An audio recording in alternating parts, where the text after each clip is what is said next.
할렐루야. 하루의 일과를 마치고 이 수요일 저녁 하나님 앞에 예배로 엎드린 여러분들을 축복합니다. 기도하겠습니다. 하나님 아버지 감사합니다.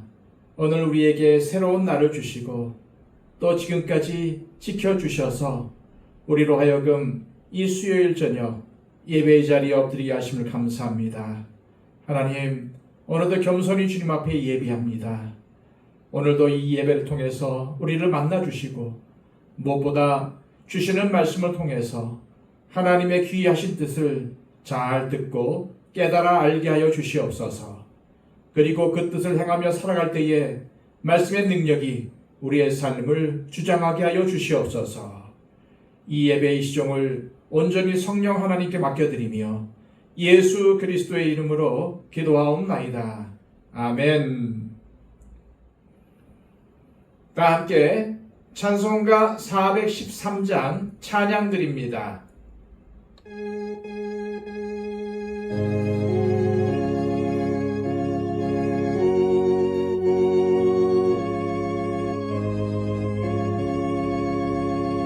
내 평생에 가는 길 순탄하여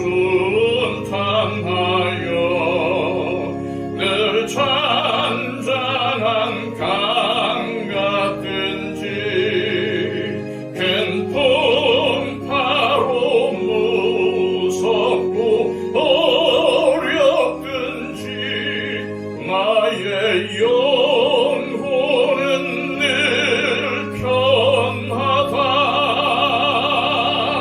내 영혼 평안해.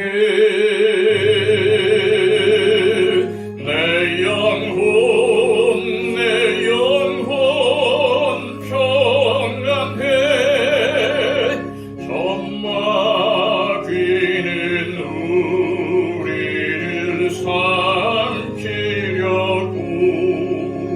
입 벌리고 달려와도 주 예수는 우리의 대장되니 끝내 싸워서 이기리라. 내 영혼 평안해. 내 영혼 평안해. 내 지은 죄 주홍빛 같더라도 주 예수께 달래면 그 십자가 피로써 씻으사 흰 눈보다 더 정하리라.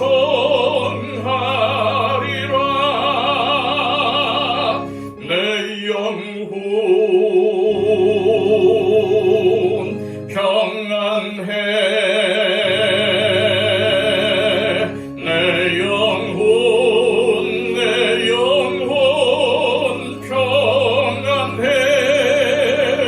저 공중에 구름이 일어나며 큰 나팔이 울릴 때에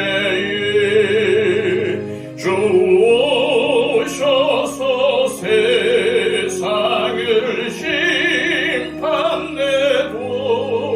나의 영혼은 겁없으리. 내 영혼 평안해. 내 영혼 평안해. 이 시간 우리에게 주시는 하나님의 귀한 말씀은 신약성경 사도행전 9장 19절 하반절에서 31절까지의 말씀입니다. 신약성경 202쪽입니다. 사울이 다메섹에 있는 제자들과 함께 며칠 있을새 즉시로 각 회당에서 예수가 하나님의 아들이심을 전파하니 듣는 사람이 다 놀라 말하되 이 사람이 예루살렘에서 이 이름을 부르는 사람을 멸하려던 자가 아니냐. 여기 온 것도 그들을 결박하여 대제사장들에게 끌어가고자 함이 아니냐 하더라. 사울은 힘을 더 얻어 예수를 그리스도라 증언하여 다메섹에 사는 유대인들을 당혹하게 하니라. 여러 날이 지나매 유대인들이 사울 죽이기를 공모하더니 그 계교가 사울에게 알려지니라.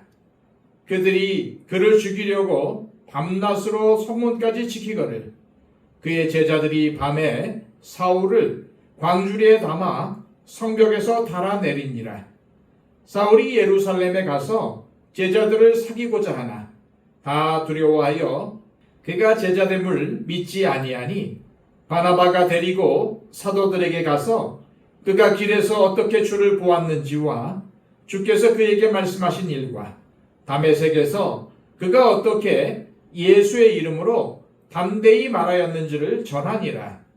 사울이 제자들과 함께 있어 예루살렘에 출입하며 또 주 예수의 이름으로 담대히 말하고 헬라파 유대인들과 함께 말하며 변론하니 그 사람들이 죽이려고 힘쓰거늘 형제들이 알고 가이사랴로 데리고 내려가서 다소로 보내니라. 그리하여 온 유대와 갈릴리와 사마리아 교회가 평안하여 든든히 서가고 주를 경외함과 성령의 위로로 진행하여 수가 더 많아지니라. 아멘.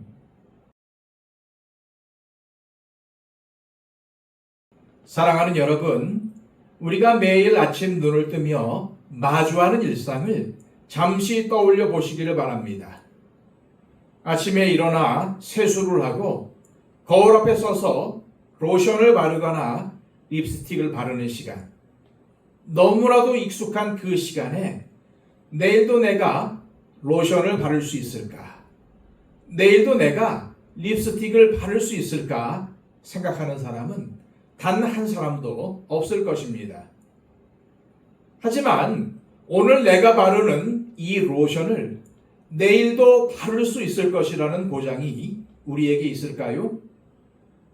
오늘 내 입술에 칠하는 이 립스틱을 내일 아침에도 변함없이 칠할 수 있다고 확신할 수 있을까요? 아무도 확신할 수 없습니다. 우리의 호흡과 생명은 우리의 것이 아니기 때문입니다. 그래서 우리가 좌우할 수 없습니다. 육신의 삶이 이러할진데 영적인 삶은 두말할 나위가 없습니다. 예배의 자리에 나와 기도하고 찬양하고 싶어도 육신의 연약함으로 인해 발걸음을 떼지 못하는 날이 올 수 있습니다. 성경을 펴서 생명의 말씀을 읽고 싶어도 눈이 침침해지고 목소리가 나오지 않아 마음뿐인 날이 언제 우리에게 찾아올지 아무도 모릅니다. 그렇기에 우리가 매일 아침 거울 앞에서 단장할 때마다 잠시 손을 멈추고 이 로션 병이 다 비워질 때까지, 이 립스틱이 다 달아 없어질 때까지 나에게 생명이 허락될까? 이것을 생각할 수 있다면 우리의 하루는 결코 가벼울 수 없을 것입니다. 자신에게 주어진 하루하루의 무게를 아는 사람은 무의미한 일에 마음을 빼앗기거나 헛된 것에 시간을 낭비하지 않습니다. 이처럼 하나님 앞에서 자신의 삶을 진지하게 돌아보는 것은 참으로 귀하고 아름다운 일입니다. 아무리 분주한 일상 속에서도 잠시 멈추어 서서 거울에 비친 자신의 내면을 들여다보고 하나님께서 원하시는 삶이 무엇인지를 묵상하는 사람이라면 그의 오늘은 어제보다 나아질 것이고 그의 내일은 오늘보다 더 나은 삶을 살게 될 것입니다. 오늘 본문에는 자신의 삶이 송두리째 뒤집히고 어제까지 굳게 믿었던 모든 신념과 가치관이 무너져 내리는 큰 충격을 경험한 한 사람이 등장합니다. 바로 사울입니다. 그는 대제사장에게 체포영장을 받아 다메섹의 피신해 있는 그리스도인들을 색출하여 예루살렘으로 끌고 가려고 다메섹으로 향하던 길이었습니다. 그러나 그리스도인들을 향해 뿜어내던 그의 광기는 한낮의 태양보다 더 밝은 빛으로 찾아오신 예수 그리스도 앞에서 완전히 꺾이고 맙니다. 그는 빛으로 나타나신 예수님을 만난 후 3일 동안 눈이 멀었습니다. 그 암흑의 시간 동안 사울은 자신이 평생을 바쳐 지켜왔던 신념이 잘못된 것이었으며 자신이 부인하던 그 예수가 바로 자신의 민족이 그토록 기다려온 메시아이자 하나님의 아들이심을 깨닫게 됩니다. 사울에게 있어서 이 순간은 자신의 자아는 물론 존재 자체가 흔들리는 엄청난 충격이자 동시에 그리스도인으로 거듭나는 순간이 되었습니다. 아나니아의 안수로 눈에서 비늘 같은 것이 벗겨지고 다시 보게 된 사울은 세례를 받고 음식을 먹으며 육신의 기력을 회복합니다. 그런데 사도행전의 기록자인 누가는 사울이 복음 전도자로서의 사역을 시작하기 전에 일어난 아주 중요한 사건 하나를 알립니다. 19절 하반절입니다. 사울이 다메섹에 있는 제자들과 함께 며칠 있을새. 사울은 눈을 뜨고 세례를 받자마자 곧바로 거리로 뛰쳐나가 복음을 전한 것이 아니었습니다. 그는 먼저 다메섹에 있는 제자들과 함께 며칠을 머물며 교제했습니다. 그렇다면 성경이 굳이 이 짧은 머무름의 시간을 기록한 이유는 무엇일까요? 그것은 바로 이 며칠의 시간이 사울의 남은 생애를 결정지을 만큼 큰 영향을 미쳤기 때문입니다. 생각해 보십시오. 사울은 불과 며칠 전만 해도 다메섹에 있는 그리스도인들을 잡아다 죽이려 했던 자입니다. 다메섹의 제자들의 입장에서는 사울과 한 공간에 있는 것 자체가 소름 돋는 공포였을 것입니다. 그런데 그들은 사울을 밀어내지 않았습니다. 오히려 그를 품어 안았습니다. 사실 사울이 예수님을 만나 눈이 멀었던 사흘 동안 깨달은 것은 단지 유대인들이 못 박아 죽인 예수님께서 다시 살아나셨고 지금도 살아계시며 그분이 하나님의 아들이시라는 사실뿐, 예수님을 통해 전해진 복음의 자세한 내용에 대해서는 아직 모르고 있었습니다. 그런 사울에게 예수님께서 말씀하신 복음을 가르쳐 준 사람들이 바로 이 다메섹의 제자들이었던 것입니다. 그들은 자신들을 잡아가려고 온 사울과 며칠 동안 함께 밥을 먹고 함께 밤을 새워가며 예수님께서 이 땅에 어떻게 오셨는지, 왜 오셨는지, 예수님께서 이 땅에서 어떻게 사셨고 무엇을 행하셨고 언제 어디에서 무슨 말씀을 하셨고 어떻게 하다 잡히시고 십자가에 못 박혀 돌아가셨는지, 어떻게 부활하셨는지, 또 어떻게 승천하셨는지 자신들이 예수님에 대하여 알고 있는 모든 것들을 사울에게 빠짐없이 가르쳐 주었습니다.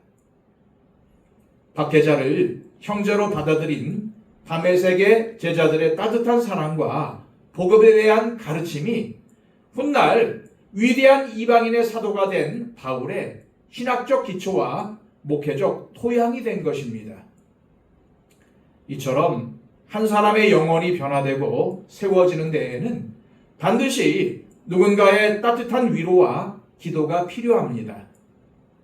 하나님은 언제나 사람을 통해 사람을 살리십니다. 우리 교회 역시 이 다메섹의 제자들처럼 서로의 연약함을 품어주고 말씀과 기도로 서로의 영혼을 채워주는 따뜻한 영적 터전이 되기를 소망합니다. 다메섹의 제자들을 통해서 예수님에 대해 자세히 가르침을 받은 사울은 더 이상 가만히 있을 수 없었습니다. 20절엔 즉시로 각 회당에서 예수가 하나님의 아들이심을 전파하니 라고 기록하고 있습니다.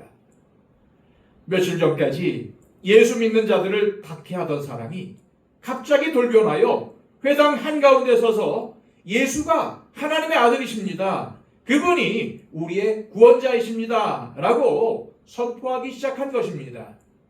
이것을 보고 들은 다메섹 사람들은 경악했습니다. 21절, 22절입니다. 듣는 사람이 다 놀라 말하되 이 사람이 예루살렘에서 이 이름을 부르는 사람을 멸하려던 자가 아니냐. 여기 온 것도 그들을 결박하여 대제사장들에게 끌어가고자 함이 아니냐 하더라. 사울은 힘을 더 얻어 예수를 그리스도라 증언하여 다메섹에 사는 유대인들을 당혹하게 하니라. 사울의 말을 듣는 사람들이 다 놀라 이 사람이 예루살렘에서 이 이름을 부르는 사람을 멸하려던 자가 아니냐라며 웅성거립니다. 그러나 사울은 사람들의 웅성거림에 아랑곳하지 않고 더욱 힘을 얻어 예수를 그리스도라고 증언합니다. 이 급격한 변화는 당연히 그곳에 살고 있던 헬라파 유대인들의 거센 반발을 불러일으켰습니다. 사울의 논리 정연하고 확신에 찬 변론 앞에 많은 유대인들이 흔들리기 시작하자 그들은 결국 사울을 없애기로 공모합니다. 고린도 후서에 의하면 유대인들은 당시 다메섹을 지배하고 있었던 아레다 왕의 고관까지 매수하여 군사들을 동원해 성문을 밤낮으로 철통같이 지켰습니다. 사울의 생명이 바람 앞의 등불처럼 위태로운 순간이었습니다. 그런데 참으로 놀라운 일이 벌어집니다. 은밀하게 진행되던 암살 계획이 사울의 귀에까지 들어가게 된 것입니다. 성경은 누가 이 사실을 사울에게 알려주었는지는 침묵합니다. 그것은 그리 중요하지 않기 때문입니다. 중요한 것은 하나님께서 당신의 사람들을 보호하시기 위해 배후에서 완벽하게 섭리하고 계셨다는 사실입니다. 사방이 꽉 막힌 절망적인 상황 속에서 하나님은 전혀 생각지도 못한 방법으로 사울을 구원하십니다. 25절입니다. 그의 제자들이 밤에 사울을 광주리에 담아 성벽에서 달아내리니라.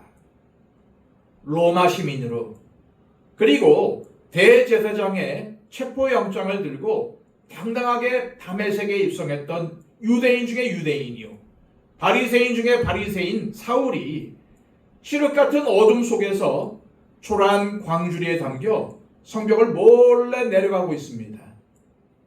인간의 눈으로 보면은 너무나 볼품없고 수치스러운 탈출이지요. 그러나 이 초라한 광주리야말로 하나님의 철저하신 보호하심을 보여주는 은혜의 도구였습니다. 사랑하는 여러분, 우리의 삶에도 마치 성문이 굳게 닫힌 것 같고 사방이 우겨쌈을 당한 것 같은 위기의 순간이 찾아옵니다. 내 힘으로는 도저히 빠져나갈 틈이 보이지 않아 막막하고 답답할 때가 있습니다. 그러나 기억하십시오.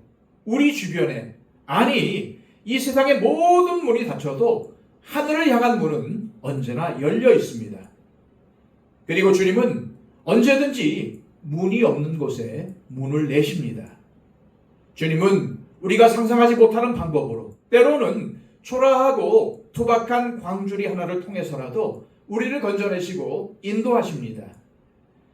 그것을 항상 기억하시고 우리의 삶에 위기가 오더라도 하나님을 신뢰하심으로 위기를 은혜의 기회로 바꾸시기를 바랍니다.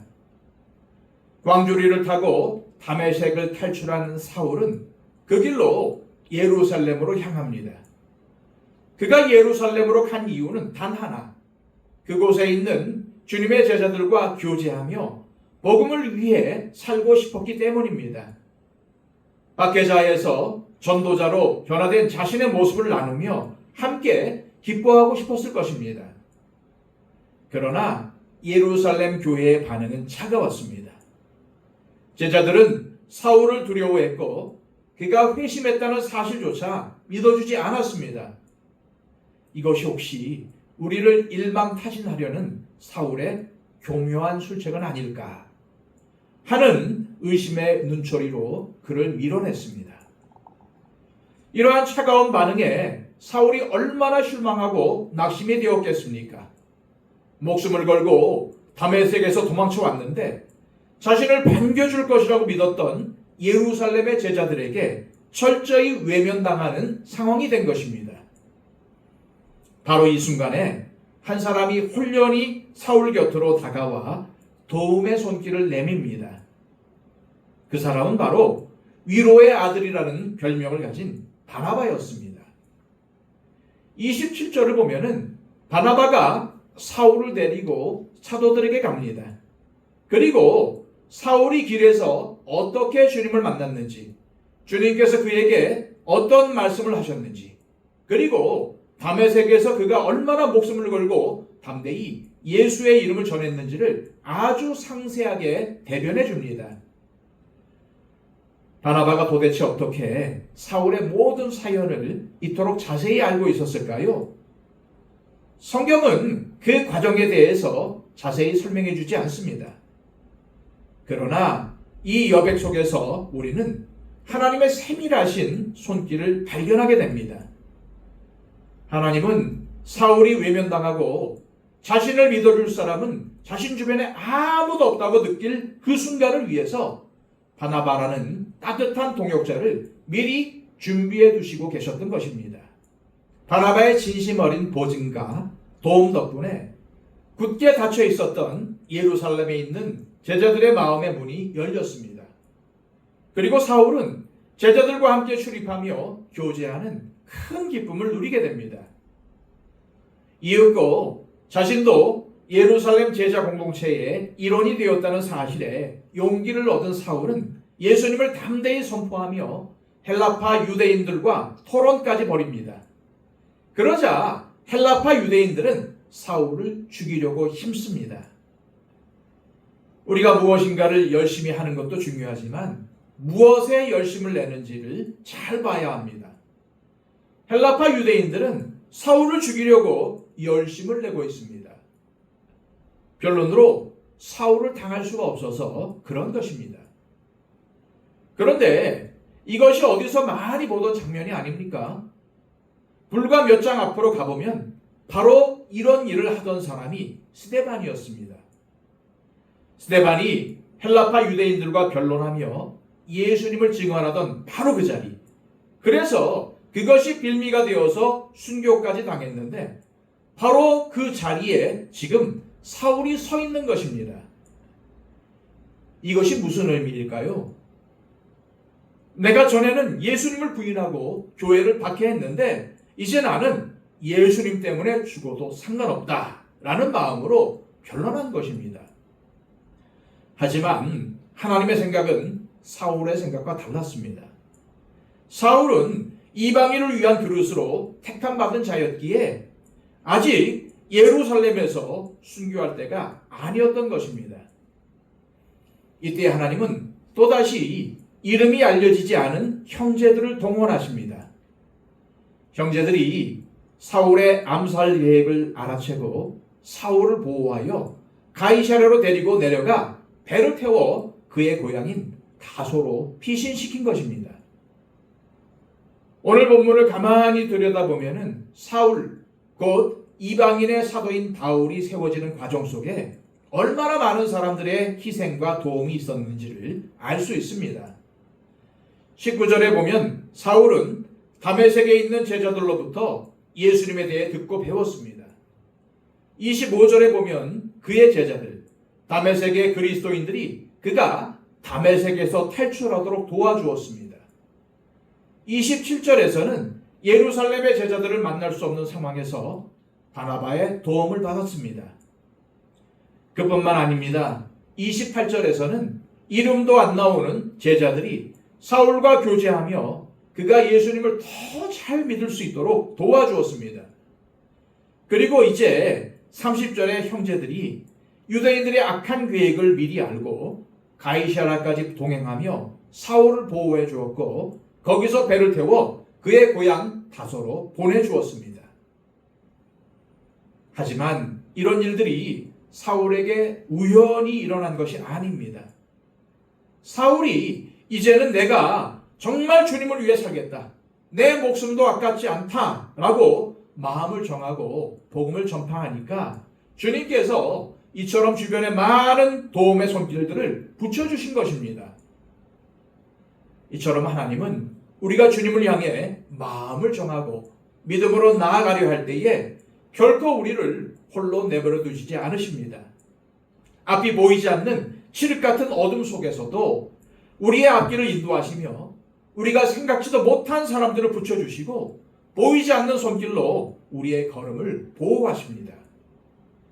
그러므로 내 삶의 위기와 문제 앞에서 이제 어떻게 살아야 하나 막막해 하기보다는 어떠한 상황 속에서도 주님만 바라보겠나이다 라고 삶의 방향을 온전히 주님께 맞추시기를 바랍니다. 그리할 때 주님은 우리가 전혀 예상하지 못한 돕는 손길들을 통해서 막힌 길을 열어주실 것입니다. 그런데 고향인 다소로 막 향하게 된 것이 사울의 처지에서 보면 약간 침울해질 만한 일이기도 합니다. 열정을 가지고 예루살렘에서 자기가 이전에 부정하며 반대하던 예수가 그리스도이심을 목숨을 걸고 전하고자 했는데 불과 보름 만에 그 꿈을 접고 고향으로 피신할 수밖에 없는 좌절의 순간인 셈입니다. 그러나 주님의 뜻은 달랐습니다. 사울은 이방인들에게 복음을 전하는 이방인의 사도로 부르심을 받은 사람이었기 때문에 앞으로 이방에 가서 복음을 전해야 하는 사람입니다. 그래서 주님은 그를 안전한 곳으로 피신시켜 주신 것입니다. 하지만 개인적으로는 열심히 하고 싶었는데 좌절되면서 마음이 침울해질 수 있는 상황입니다. 오늘 본문과 갈라디아서의 기록을 종합해 보면은 사울이 바나바의 부름을 받아 안디옥 교회로 가기 전까지 고향인 다소에서 머문 시간은 무려 13년에 달합니다. 가장 혈기왕성하고 유능했던 30대의 황금기를 고향에 처박혀 철저한 침묵과 잊혀짐 속에서 보내야 했던 것입니다. 아무도 그를 찾지 않았고 아무도 그를 필요로 하지 않은 것 같았습니다. 그것이 사울에게 얼마나 깊은 좌절과 고독의 시간이었겠습니까?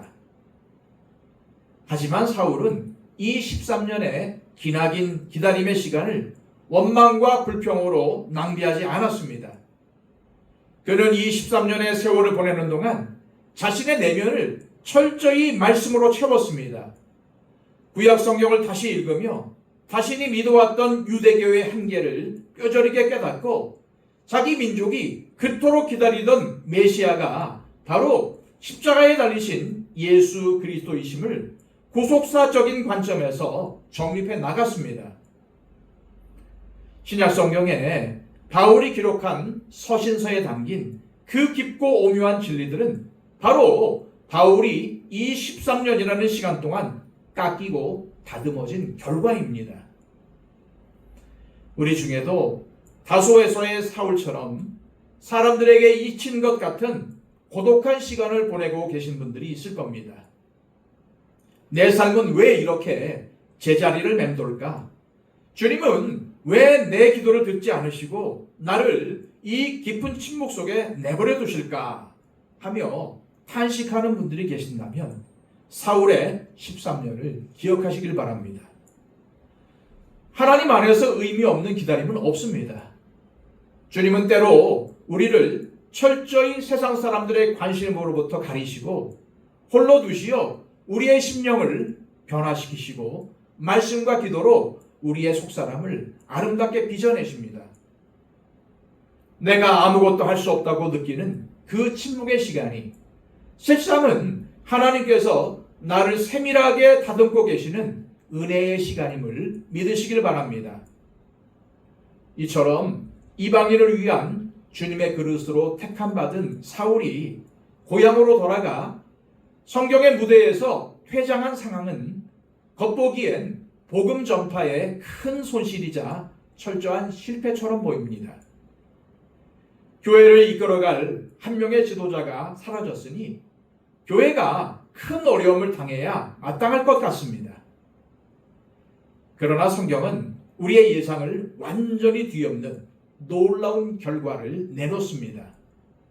31절입니다. 그리하여 온 유대와 갈릴리와 사마리아 교회가 평안하여 든든히 서가고 주를 경외함과 성령의 위로로 진행하여 수가 더 많아지니라. 그리하여, 이 단어는 참으로 신비스러운 접속사입니다. 스데반처럼 복음 전파에도 변론에도 뛰어난 사울이 고향으로 쫓겨가 칩거하게 되었는데, 그리하여 교회가 무너진 것이 아니라 오히려 온 유대와 갈릴리와 사마리아 교회가 평안하여 든든히 서갔다는 것입니다. 바로 이것이 하나님의 일하심의 방식입니다. 하나님은 사람의 능력이나 열정에 기대어 일하시지 않습니다.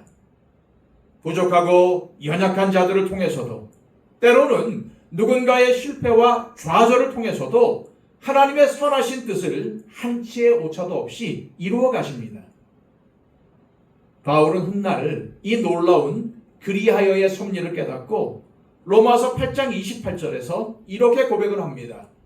우리가 알거니와 하나님을 사랑하는 자, 곧 그의 뜻대로 부르심을 입은 자들에게는 모든 것이 협력하여 선을 이루느니라. 우리가 때로 고난 속에 갇혀 있고 억울한 일을 당하며 내 삶이 마치 다소에 유배된 것처럼 캄캄하게 느껴질지라도 두려워하거나 불안해하지 마십시오. 왜냐하면 모든 것이 합력하여 마침내 선을 이루시는 주님의 역사가 우리를 향해 흐르고 있기 때문입니다. 그러나 기억할 것이 있습니다. 이 놀라운 역사는 아무에게나 주어지는 것이 아닙니다. 31절은 그 축복의 대상을 분명하게 밝히고 있습니다. 바로 주를 경외함과 성령의 위로로 진행하는 사람들입니다. 주님을 경외한다는 것이 무엇입니까? 내 삶의 크고 작은 모든 일 속에서 하나님의 살아계심을 인정하고 그분 앞에 겸손히 엎드려 주님의 뜻을 존중하는 마음입니다. 우리가 이토록 주님을 경외하며 하루하루를 살아갈 때 우리 주변엔 비록 나를 돕는 이가 아무도 없는 것 같아도 우리에게는 가장 든든한 지원군이 있습니다. 바로 성령 하나님이십니다. 성령님께서 주님을 경외하는 자를 위로하신다는 말씀입니다. 우리 성경에는 성령의 위로의 위로에 주가 달려 있는데 밑에 있는 줄을 보면은 또는 후원이라고 되어 있습니다. 그러니까 성령의 위로는 곧 성령의 후원인 것입니다. 그렇습니다. 주님을 경외하는 자에게는 성령님의 든든한 후원이 임합니다. 사람의 후원은 언젠가는 끊어지지만 성령 하나님의 후원은 결코 마르거나 끊어지지 않습니다. 성령 하나님께서 주님을 경외하는 우리를 도우시고 우리의 걸음을 붙드시며 우리의 삶에 평안을 주시고 든든히 세워 가십니다. 사랑하는 여러분, 박해자 사울을 다듬으시어 이방인을 위한 사도로 전도자로 세우신 그 하나님의 섬세하고 놀라운 손길이 오늘 우리의 삶 가운데도 동일하게 역사하고 있다는 사실을 믿으시길 바랍니다. 혹시 지금 다소의 사울처럼 아무도 알아주지 않고 아무도 찾지 않습니까? 광주리를 타야만 하는 위기와 문제 속에 계십니까? 성령님께서 친히 여러분들의 후원자가 되어 주실 것입니다. 그리하여 여러분들의 삶과 우리 공동체 안에 평안하여 든든히 서가며 그 수가 더해지는 영광스러운 부흥의 열매가 가득 맺히시기를 주님의 이름으로 축복합니다. 다 함께 말씀을 생각하시면서 찬송가 191장 찬양 드립니다.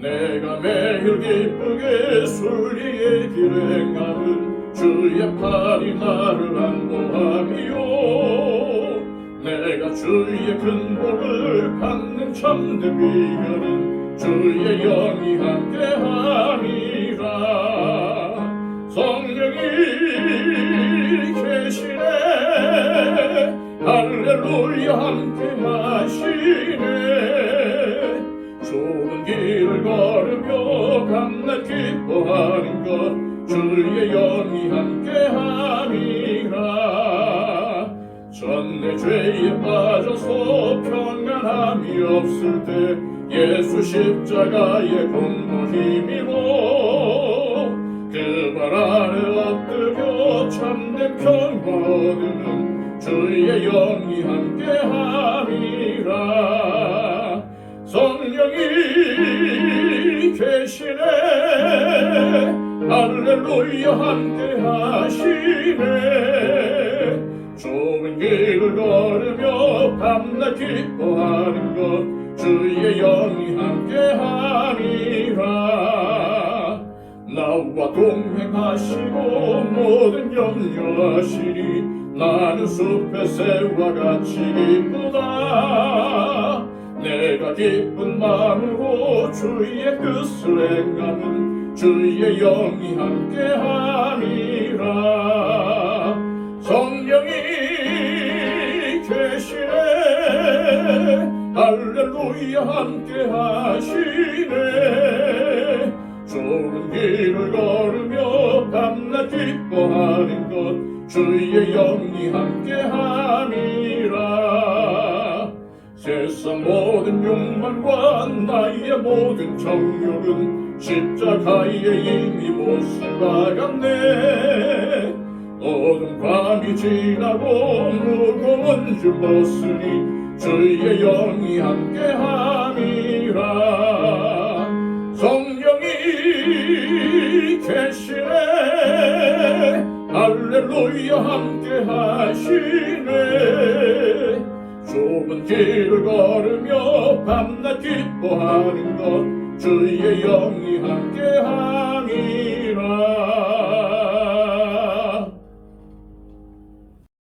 기도하겠습니다. 사랑의 하나님, 다메섹의 광줄이나 다소의 13년처럼 예기치 못한 위기와 고독의 시간 속에서도 피할 길을 내시며 우리를 세밀하게 빚어주심에 감사드립니다. 세상의 문이 닫힌 것 같은 막막함 속에서도 오직 주님만을 온전히 경외하게 하시고 결코 마르지 않는 성령님의 든든한 후원을 매일의 삶에서 경험하게 하옵소서. 모든 것이 합력하여 선을 이루시는 주님의 그리하여의 은혜로 우리 성도님들의 삶과 또한 우리 교회가 언제나 평안하여 든든히 서가게 하옵소서.